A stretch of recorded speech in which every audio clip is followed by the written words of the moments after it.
আজকের গল্প টোপ। কাহিনী উপেন্দ্রনাথ গঙ্গোপাধ্যায়। গল্প পাঠে এবং সমগ্র পরিচালনায় আমি শুভাশিস। গল্প টোপ। বৈদ্যনাথ চাটুর্যে যখন জীবিত ছিল তখন পার্বতীপুর গ্রামে অর্থে এবং প্রতাপে অপর কোনো পরিবারই চাটুর্যে পরিবারের সমকক্ষ ছিল না। বৈদ্যনাথ কলকাতায় ইংরেজি বণিকদের অফিসে ছিল গুদামবাবু। বেতন পেত মাসিক 30 টাকা, কিন্তু দেশে এলেই একটা না একটা এমন কিছু করে যেত যার জন্য মাসিক 30 টাকা কোনো পরিচয় থাকতো না। থাকতো যে টাকার, লোকে বলতো বৈদ্যনাথ সে টাকা তার অফিস থেকেই উপার্জন করে, কিন্তু তার জন্য অফিসের ক্যাশিয়ারকে রসিদ লিখে দিতে হয় না। অংশীদারদের লাভের ভার ফুটো করে মাল গুদামে তার উৎপত্তি, এবং মাস্তুত ভাইদের সাহচর্যে নিরাপদ তার গতি।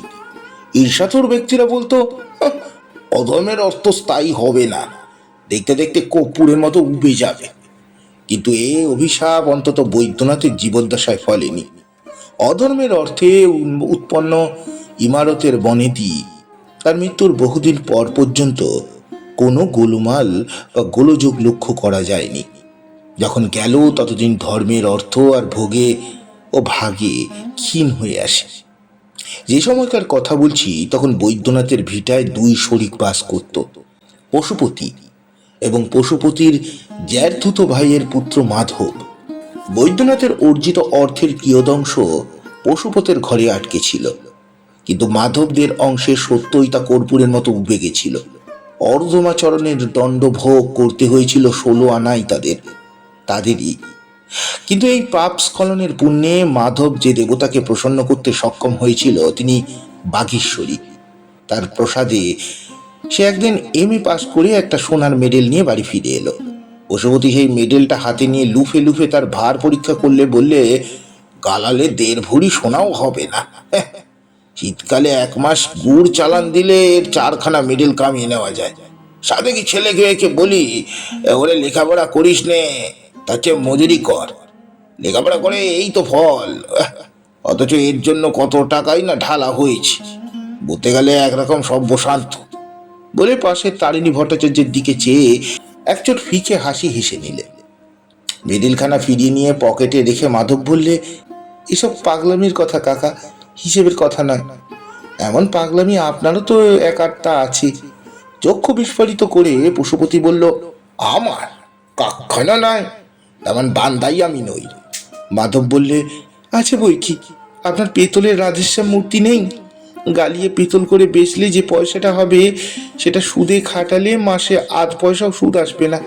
অথচ তার জন্য আপনি কত টাকা খরচ করে মন্দির তৈরি করিয়েছেন, তারপর নিত্য কত নৈবেদ্যি, কত কাসর ঘন্টা বাজানো, কত তার সামনে টিপ টিপ করে প্রণাম, কত নাককাল মলা, কিন্তু আসলে তো 4.5 আনার পয়সার পিতল। মাধবের কথা শুনে হতবাক হয়ে ক্ষণকাল একদৃষ্টে চেয়ে থেকে পশুপতি বললে, শোনো কথা, তার সঙ্গে আর এর সঙ্গে এক হলো? হলো বই কি কাকা, হলো। একটু ভেবে দেখবেন, তাহলেই বুঝতে পারবেন হলো। বলে হাসতে হাসতে মাধব প্রস্থান করলে। পশুপতি বললে, বাপরে, যেন স্পিরিটের বোতল, মুখের কাছে একটা ম্যাচ কাটি ধরো তপ করে জ্বলবে। দুপাটা ইংরেজি কি পড়েছে, উল্টে দিমাগটা একবার দেখেছে তারিণী খুড়ো তখন লোলুপ নেত্রে পশুপতির চালের ওপর অবস্থিত গোটা 4-5 চাল কুমড়ো দেখছিলেন, এবং নারকেল সংযোগে তদারা কিরূপ উপাদেয় ব্যঞ্জন হতে পারে সেই কথা মনে মনে চিন্তা করছিলেন। বললেন, আরে ছ্যা ছ্যা ছ্যা, ঘেন্না ধরিয়ে দিলে। তুমি তাই গুড়ের ব্যবসার কথা বললে, আমি হলে তো চাল কুমড়োর কথা বলতাম। চাল কুমড়োর উল্লেখ শুনে চমকিত হয়ে তারিণী ভট্টাচার্যের দিকে দৃষ্টি অনুসরণ করে পশুপতি উঠে পড়ল। বললে, খ্যাচ করে পিঠে একটা ব্যথা ধরলো, বাড়ির ভিতর চললাম খুড়ো, একটু মালিশ করায় গিয়ে। অন্নে এবং সম্পত্তিতে পৃথক হলেও পশুপতি এবং মাধবদের মধ্যে জ্ঞাতিত্বের একটা বিদ্বেষ বরাবরই ছিল। সেটা বৃদ্ধি পেল মাধবের এমএ পাস করার পর থেকে, অর্থাৎ যখন পশুপতিদের পক্ষে হিংসা করবার একটা বস্তু সত্যাসত্যই জন্মগ্রহণ করলে। অন্তঃসলীলা ফল্গুর মতো বিদ্বেষটা কপট সদাচরণের বালুকার নিম্নে বইত, কিন্তু একটুখানি বালুকা অপসৃত করলেই সেটা চোখে পড়তে বিলম্ব হতো না। অর্থ বড় না বিদ্যা বড়, এই নিয়ে উভয় পক্ষের মধ্যে প্রায় হাসি ঠাট্টা কৌতুক বিদ্রুপ চলত। কোজাগরী পূর্ণিমার দিন লক্ষ্মী পুজোর নিমন্ত্রণে মাধব পশুপতির গৃহে এলে পশুপতি বলতো, এখন মাথা উঁচু করে সেলাম না করে একটু হেঁট হয়ে প্রণামী করো না বাবাজি, তাতে তোমার মা সরস্বতী একটু রাগ করলেও ভোটের ওপর লাভ হবে। এর উত্তর মাধব দিত বসন্ত পঞ্চমীর দিন। সরস্বতী পূজা উপলক্ষে তাদের বাড়ি পশুপতি নিমন্ত্রিত হয়ে এলে মাধব তার হাতে একটু নির্মল্যের ফুল গুজে বলতো, কাকা এই ফুলটুকু কোবরার মাথায় ছুঁয়ে দেবেন, বামুনের ঘরের ছেলে একেবারে ক অক্ষর গোমাংস হয়ে থাকবে, একটু যদি উপকার হয়। আপনি তবু 3rd ক্লাস পর্যন্ত পড়েছিলেন, এই যে 4th ক্লাসেও গেল না। আরক্ত নেত্রে নির্মাল্যের ফুল হাতে নিয়ে পশুপতি গৃহে ফিরত। গোবরা পশুপতির জ্যেষ্ঠ পুত্র, কিন্তু অবশেষে কিছুদিন পরেই মাধবকেই কমলার শ্রেষ্ঠত্ব স্বীকার করতে হলো। তহবিল শূন্য প্রায়, সুতরাং অচিরে অচল হবে বলে সংসারে নোটিশ দিয়েছে। মাধব পশুপতির শরণাপন্ন হলো, বলে, কাকা টাকা জিনিসটাকে উপেক্ষা করা চলে না, তা বুঝেছি। পশুপতি একটু বিস্মিত হয়ে বললে, হঠাৎ এই শুভবুদ্ধি হলো যে? সংসার অচল হয়েছে, টাকা দিয়ে তাকে চালাতে হবে। তা কি করবে মনে হচ্ছে? তা কি করবে মনে করেছ? ব্যবসা। কিসের ব্যবসা? কলকাতায় বইয়ের দোকান করব স্থির করেছি। তা আমার কাছে কেন? আপনাকে তার জন্য আমাকে 500 টাকা দিতে হবে। কনকাল নীরবে মাধবের প্রতি দৃষ্টিপাত করে পশুপতি বললে, মাধব, MA পাস করে তুমি যে বেকবি করেছ, তার জন্য আমাকে 500 টাকা জরিমানা দিতে হবে বলতে চাও? মাধব বললে, টাকাটা আমি অমনি চাইছি না, ধার চাইছি। টাকা আমার নেই, কিন্তু আছে বলে আমার বিশ্বাস। আপনি 25,000 টাকা দিয়ে পলাশপুর তালুক কেনবার কথাবার্তা করেছেন, তা আমি জানি। সে টাকা আমি ধার করে তুলব? তাহলে ওই টাকাটা ধার করেই তুলুন। মাধবের কথায় পশুপতি কি বলবে তা প্রথমটা ভেবে পেল না।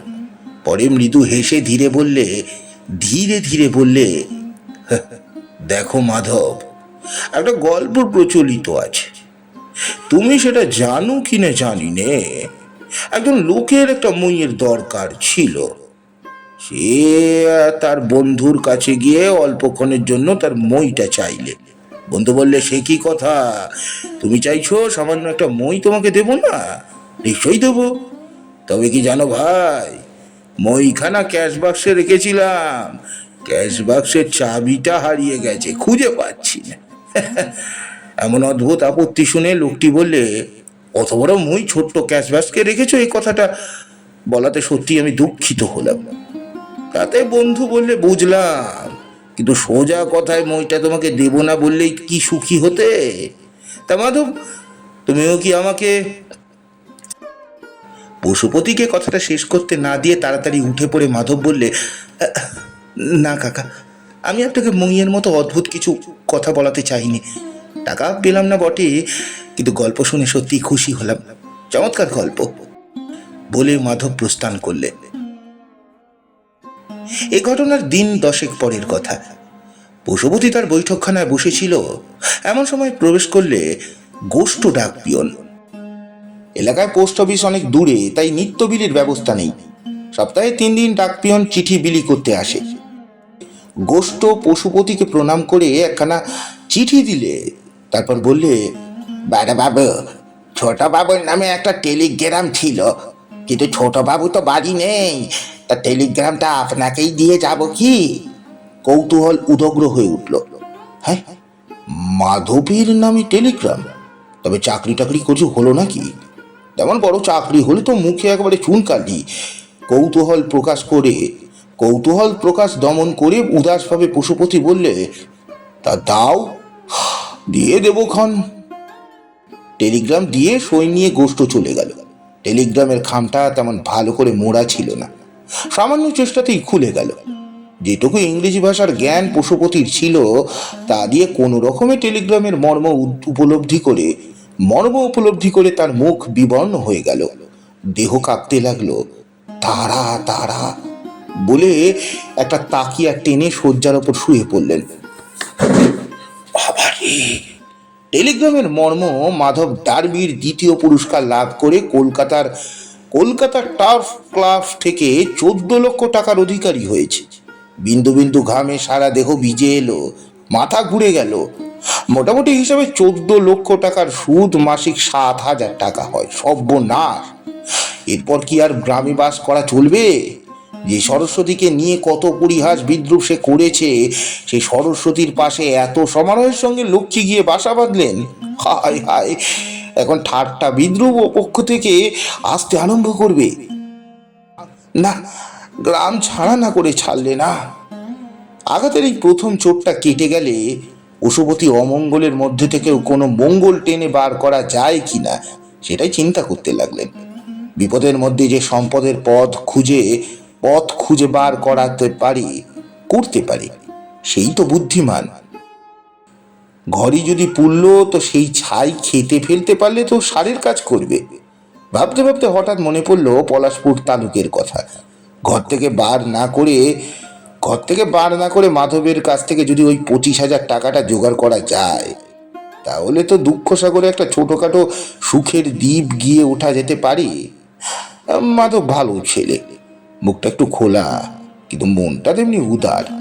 ধার বলে চাইলেও 14 লক্ষের ভিতর থেকে 25,000 টাকা সে দিতে পারবে না। তারপর সে ধার যে শোধ করে তার নাম পশুপতি চাটুর্যের নয়। কিন্তু এই কয়েকদিনের আগে মাধব যে তার থেকে 500 টাকা ধার চাইতে এসে তাড়না খেয়ে ফিরে গেছে। হ্যাঁ, তার কি করা যায়? একটু ভাবতেই বুদ্ধি খুলল। পাশের বাড়িতে মাধবের কণ্ঠস্বর শোনা যাচ্ছিল। কয়েকদিন পূর্বে ডিক্রির একটা টাকা আদায় করার জন্য এসছে, 1200 টাকা। এখনো সে টাকাটা খাটাবার ব্যবস্থা হয়ে ওঠেনি। সেই 1200 টাকা থেকে 1000 টাকার নোট একটা পুটলিতে বেঁধে পশুপতি উঠে পড়ল। টোপ ফেলতে কৃপণতা করলে অনেক বড় মাছ ছিপে উঠবে কেন? বিশেষত যে মাছ একবার তাড়া খেয়ে পালিয়েছে তাকে ধরবার টোপ একটু বড় করেই ফেলতে হবে। মাধব এখন তার বৈঠকখানায় বসেছিল। পশুপতিকে দেখে উঠে দাঁড়ালো। আসুন কাকা, আসুন।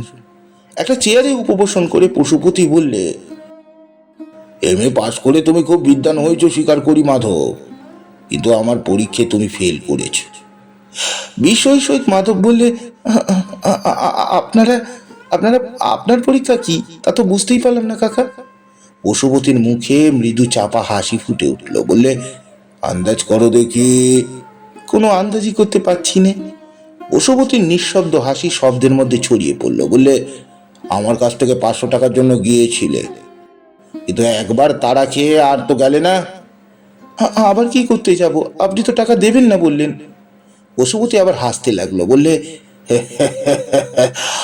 ওইখানেই তো পরীক্ষে। ভাবলাম ব্যবসা করতে এসছে, কিরকম নাছোড়বান্দা স্বভাব একবার যাচাই করে দেখি। কিন্তু টেকলে না বাবাজি, পরীক্ষায় টেকলে না। ওরে বাবা, যা দিনকাল পড়েছে, কেউ কিছু দেওয়ার আগে হাত বাড়িয়ে বসে আছে। কেড়ে নিতে হয়, কেড়ে নিতে হয়। সাধ্য সাধনা কাকতি মিনতি, এমনকি ছল চাতুরি করে ছিনিয়ে নিতে হয়। ব্যবসার বাজারে সকলেরই তো মুখে না বাক্যটি লেগে আছে। সেই নাকে করাতে পারে যার, তারই তো লাভের বাস্ক দেখতে দেখতে ভারী হয়ে ওঠে। আমি তো শেষ পর্যন্ত দেবই, কিন্তু সবই তো তোমার কাকা নয় একবার চাইলেই দেবে।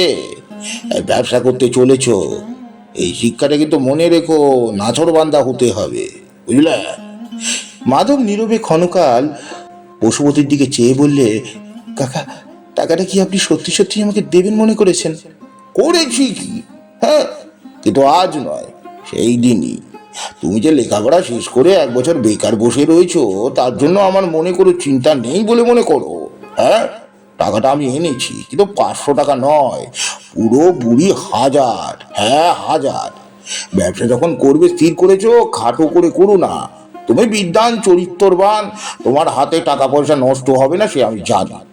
বলে বস্ত্রের অভ্যন্তর থেকে পুটলিটা বার করে খুলে গুনে গুনে 10খানা 100 টাকার নোট মাধবের মুখের স্থাপন করে বললে, নাও, তুলে ফেলো, আর শুভস্য শীঘ্রম আজই লেগে যাও। নোট সত্য। এ সম্পর্কে পশুপতির যা মন্তব্য, তার মধ্যে অর্থের গোলযোগ বিন্দুমাত্র নেই। কিন্তু তথাপি মাধব বিহবল কণ্ঠে বললে, কাকা, আমি সত্যি কিছু বুঝতে পারছি না। পশুপতি বললে, এখন পারবে না। পারবে যখন ছেলে হবে, ভাইপো হবে, তখন পারবে।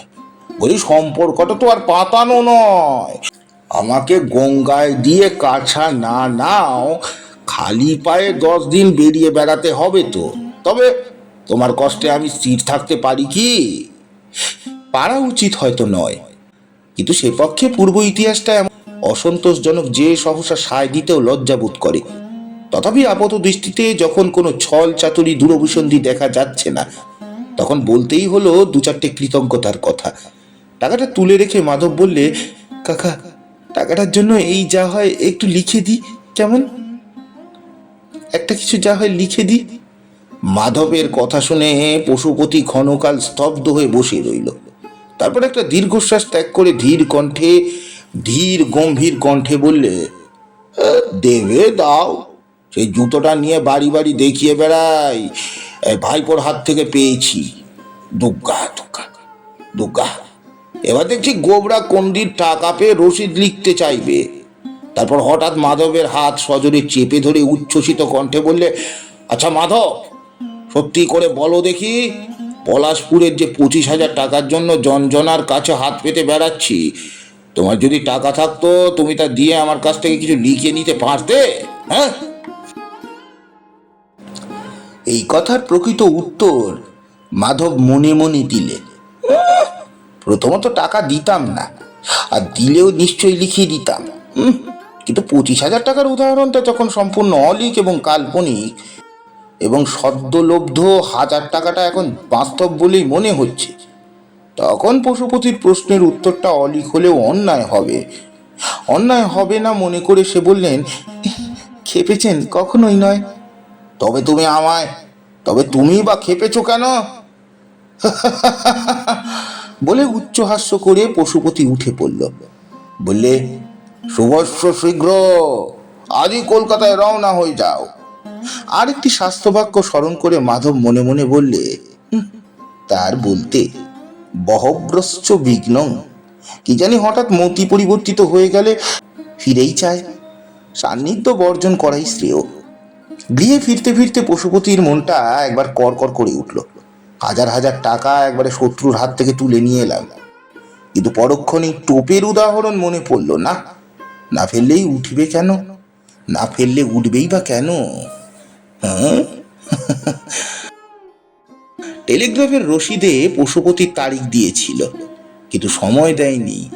মনে মনে স্থির করে রাখলে মাধব কলকাতা রওনা হলে টেলিগ্রামটা ওদের বাড়ি পাঠিয়ে দেবে। কিন্তু তাহলে পরে এই কথা বলাও চলবে না যে মাধব টাকা দেওয়ার পর সে টেলিগ্রামটা সই করে নিয়েছিল। বলা বাহুল্য, মাধব সেই দিন অপরাহ্নেই কলকাতা রওনা হলো। 7 দিন আগে গোবরা কলকাতা গিয়েছিল, দিন 3 পরে ফিরে এলো। দ্বিপ্রহরে পশুপতি মধ্যাহ্নভোজন করছিল। স্ত্রী জ্ঞানদাবালা এসে বললে, ওগো, তুমি বলেছিলে মাধব ব্যবসা করতে কলকাতা গিয়েছে। ব্যবসা না ছাই, ও গোবরা ফন্দি করে ওকে কলকাতা পাঠিয়েছে। জ্ঞানদাবালার প্রতি তীক্ষ্ণ দৃষ্টিপাত করে পশুপতি বললে, কিরকম? পাশের ঘরেই গোবর্ধন ছিল। হাসতে হাসতে বেরিয়ে এসে বললে, সে ভারী মজা হয়েছে বাবা। 10 টাকা দিয়ে একটা লটারির টিকিট কিনে মাধবদা বাড়ি রাজা উজির মারতো। 20 লাখ পাবো, 30 লাখ পাবো, হেন করবো তেন করবো। কলকাতা গিয়ে সতীশ মামাকে দিয়ে লিখিয়ে দিয়েছি এক মিথ্যে টেলিগ্রাম ঠুকে যে 14 লাখ টাকা পেয়েছে। ছুটেছে তাই কলকাতা। পশুপতি গাঁ করে একটা শব্দ করে উঠল। অভিধানে যার কোনো অর্থ লেখে না, চক্ষু বিস্ফারিত, মুখ আরক্ত। ভয় জ্ঞানদা চিৎকার করে উঠল, ও মা, কি হবে গো? গলায় কাটা লাগলো নাকি? ভাত খাও, ভাত খাও। পশুপতি ধমকে উঠল, থামো, কাটা নয়, তোমার গুণধর উত্তর শেল দিয়েছে। উফ। তারপর গোবরার দিকে দৃষ্টিপাত করে বললে, ওরে স্টুপিড, তোর এই দুর্মতি কেন হয়েছিল স্টুপিড? একেবারে সর্বনাশ করে দিলি, একবারে সর্বনাশ করলি। শুনে গোবরার হঠাৎ রাগ হয়ে গেল, বললে, ভালো হবে না বাবা, এইসব স্টুপিট করো না। ভয়ার তোমাকে জ্ঞানটা বললে, ওগো বকা ধমকা এখন রাখো, কি হয়েছে আগে বলো না চাই। 10-15 মিনিট আপোসাপসির পর খণ্ড খণ্ডভাবে কাহিনীটা শেষ হবার পর জ্ঞানদা বললে, ইস, ভারী দম দিয়ে টাকাটা বার করে নিয়েছে তো। জ্ঞানদার মন্তব্যে গোবরা আরো চটে গেল, বললে, সে কোথায় দম দিলে? দম দিতে গিয়েছিল তো বাবা, এখন বেকুব হয়ে গেছে। বললে রাগ করবে, কিন্তু স্টুপিট ও নিজে। পরে টেলিগ্রাম চুরি করে কেন খোলে? তা খুললে, না খুললে তো ব্যাপারই হয় না। কথাটা গোবরার মুখ থেকে নির্গত হলেও এর মধ্যে যে যুক্তি ছিল তার বিরুদ্ধে সহসা পশুপতি অথবা জ্ঞানদা কোনো কথাই বলতে পারলে না। পশুপতি উঠে দাঁড়াতে জ্ঞানদা ব্যস্ত হয়ে বললে, ওমা, উঠলে কেন? খাওয়া তো কিছুই হয়নি, আগে খাও। মুখ বিকৃত করে পশুপতি বললে, উনুন থেকে খানিকটা ছাই এনে দাও। ছাই, ছাই, ওটাই খেতে হবে, ওই খাবো। হাত মুখ ধুয়ে পশুপতি একবারে শয্যাগত। বিছানায় শুয়ে টোপের উপমাটা তার একবার মনে পড়ল।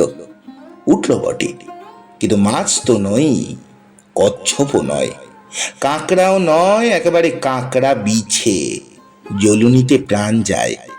সেই দিনই অপরাহ্নে 4টের সময় দেখা গেল পশুপতি এবং গোবর্ধন পিতা পুত্রে হন হন করে 7 মাইল দূরবর্তী রেল স্টেশন অভিমুখে চলেছে। উভয়েরই মনের মধ্যে আশঙ্কা, এখনই বোধহয় মাধবটা আলমারি আর বই কিনে দোকান সাজিয়ে বসলো।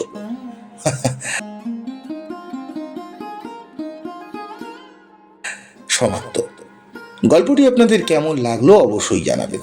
গল্পটি ভালো লাগলে লাইক, কমেন্ট, সাবস্ক্রাইব ও শেয়ার করে আমাকে সাপোর্ট করতে ভুলবেন না। নমস্কার।